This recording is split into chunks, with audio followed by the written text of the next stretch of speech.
Gujarat ATS ने आज एक बार फिर हैदराबाद में तलाशी मुहिम चलाई, जो अहमदाबाद में गिरफ्तारियों से जुड़ी हुई है। यह सब मुबैना रीसेंट टेरर प्लॉट के सिलसिले में है। कलीदी मुलजिम डॉक्टर अहमद मोइनुद्दीन, जो के एमबीबीएस डॉक्टर हैं, खम्मम से ताल्लुक रखते हैं।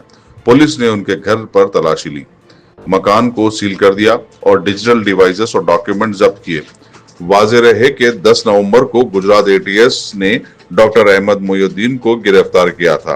वो हैदराबाद में मुकीम डॉक्टर हैं, जिनके आईएसआईएस के नेटवर्क से ताल्लुकात होने का इल्जाम है।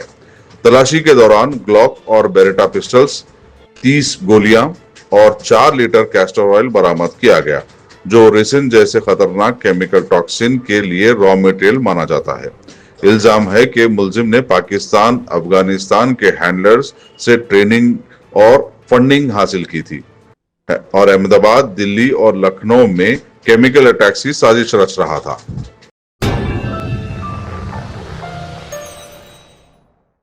Germanton super speciality hospital national award winner doctor Mir Jawad Zar Khan, German trained senior orthopaedic surgeon and director, माहिर डॉक्टर्स डॉक्टर वासिफ आजम और doctor Bharvi Chanduri, senior cardiologist और दीगर डॉक्टर्स नुमाया खिदमत अंजाम दे रहे हैं। Robotic surgery, advance cath lab, MRI, operation theatre, ICU, 2D ultrasound जैसी सहूलियात से आरास्ता कॉर्पोरेट लेवल हॉस्पिटल। वाजबी फीस में हर मर्ज से शिफायाबी के लिए Germanton super speciality hospital, Attapur.